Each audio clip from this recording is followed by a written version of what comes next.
نام تو ان کا کچھ اور تھا، لیکن سارا گاؤں انہیں رستم خان کہتا تھا۔ ان کی باتیں اور شیخی مارنے کی عادت گاؤں بھر میں اتنی مشہور ہو چکی تھی کہ اب لوگ ان کا اصلی نام تو بھول ہی گئے تھے۔ رستم خان پہاڑوں کے دامن میں ایک چھوٹے سے گاؤں میں رہتے تھے۔ کام کاج کچھ نہیں کرتے تھے، بس گاؤں میں گھومتے پھرنا اور بڑھ بڑھ کر باتیں بنانا ان کا مشغلہ تھا۔ بیوی ان کے نکمے پن سے عاجز آ چکی تھی۔ چکی پیس پیس کر ان کو بھی 2 وقت کی روٹی کھلاتی اور اپنے ننھے بیٹے منو کے دودھ کا بھی بندوبست کرتی۔ رستم خان دن بھر مارے مارے پھرتے، مگر کھانے کے وقت گھر پہنچ جاتے اور دروازے سے ہی چلا کر کہتے، کھانا لاؤ، بہت بھوک لگی ہے۔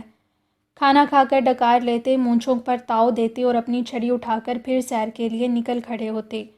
بیوی انہیں تانے دیتی کہ نکھٹو ہو گئے ہو، کاہلی اور نکمے پن نے تمہیں کسی کام کا نہیں چھوڑا۔ سارا گاؤں تمہارے اوپر ہنستا ہے، کوئی کام کرو، گھر کے پاس جو زمین پڑی ہے اسی کو کھود کر کچھ بو دو، یا شہر جا کر محنت مزدوری کرو۔ مگر رستم خان کے کان پر جوں تک نہ رینگتی، وہ ہنس کر کہتے، ارے نیک بخت، میں اس گاؤں کا سب سے عقل مند اور بہادر آدمی ہوں۔ جب ہی تو سارا گاؤں مجھے رستم خان کہتا ہے۔ جانتی نہیں، سب مجھ سے ڈرتے ہیں اور میری عزت کرتے ہیں۔ مجھے بھلا محنت مزدوری کی کیا ضرورت ہے؟ میں تو گاؤں کی اور گاؤں والوں کی دیکھ بھال کرتا ہوں اور اسی لیے سارے گاؤں میں گھومتا پھرتا ہوں۔ یہ کہہ کر وہ پھر باہر نکل جاتے اور ان کی بیوی اپنی بدقسمتی پر آنسو بہانے لگتی۔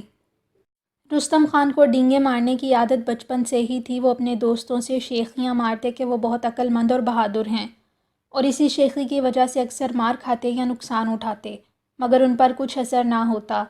ایک مرتبہ انہوں نے اپنے دوستوں سے کہا کہ میں سامنے والے درخت سے چیل کے انڈے نکال کر لاؤں گا اور ان کے چھلکوں کو پیس کر سرمے کی طرح آنکھوں میں لگاؤں گا۔ اس سے میری نظر چیل کی طرح تیز ہو جائے گی۔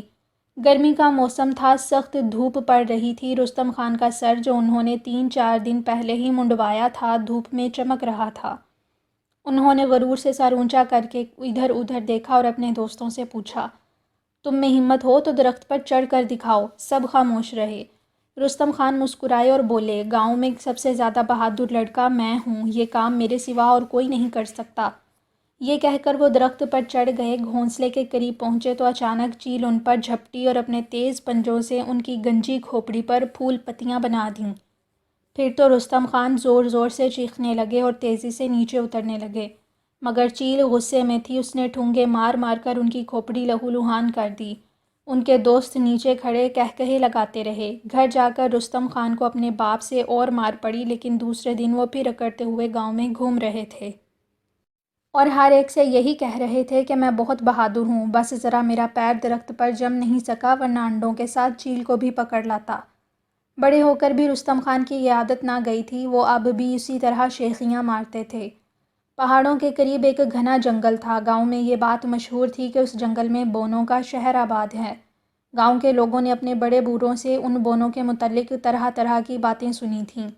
لوگ کہتے تھے کہ یہ بونے آدھی رات کے بعد گاؤں میں گھومنے آتے ہیں، ہر طرح کا بھیس بدل لیتے ہیں، دیکھتے ہی دیکھتے نظروں سے غائب ہو جاتے ہیں۔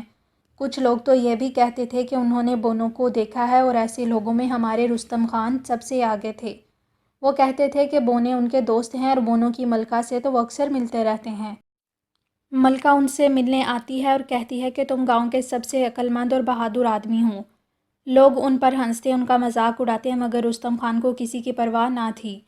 ایک مرتبہ رستم خان بونوں سے دوستی کی ڈینگیں مار رہے تھے کہ ان کے ایک دوست نسرو نے، جو بچپن ہی سے ان سے جلتا تھا، کہا کہ میں نے اپنی دادی سے سنا ہے کہ بونے بڑے ہی خوبصورت جوتے بناتے ہیں اور ایک سونے کے سکے کے بدلے میں بیچ دیتے ہیں۔ اگر وہ تمہارے دوست ہیں تو تم بونوں سے مفت جوتے لے کر دکھاؤ۔ رستم خان نے فوراً وعدہ کر لیا کہ وہ جوتے لے کر دکھائیں گے۔ انہوں نے یہ بھی کہا کہ بونوں کی ملکہ تو کئی دفعہ کہہ چکی ہے کہ جوتے لے لو، میں نے خود ہی منع کر دیا۔ یہ کہہ کر وہ گھر آ گئے اور اس فکر میں پڑ گئے کہ جوتے کس طرح حاصل کیے جائیں۔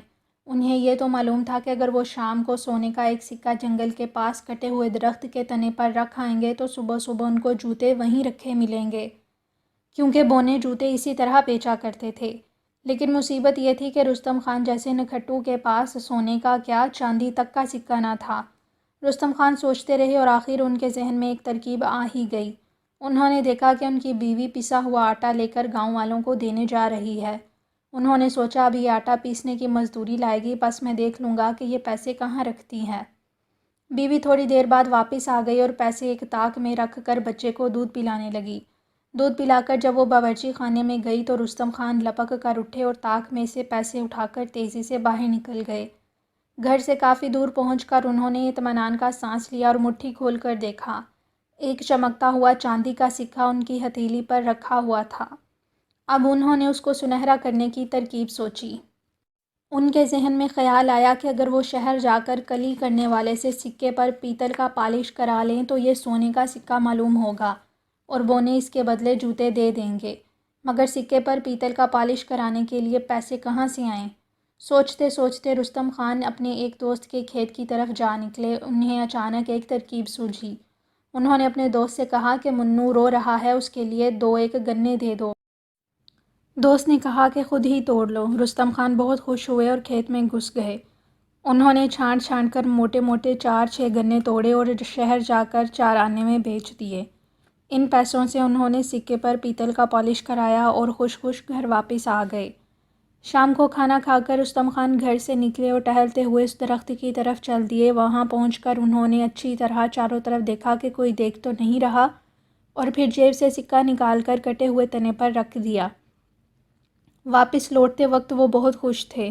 وہ سوچ رہے تھے کہ کل صبح میرے پاس سب سے خوبصورت جوتے ہوں گے اور نصرو تو جوتے دیکھ کر جل جائے گا۔ انہی خیالات میں مگن وہ گھر آ گئے۔ دیکھا کہ بیوی رو رہی ہے۔ انہوں نے وجہ پوچھی تو وہ بولی کہ صبح میں نے طاق میں پیسے رکھے تھے، خدا جانے کہاں غائب ہو گئے۔ رستم خان نے بڑے افسوس کا اظہار کیا اور صبح کی بچی کھچی روٹی کے 2-4 نوالے کھا کر لیٹ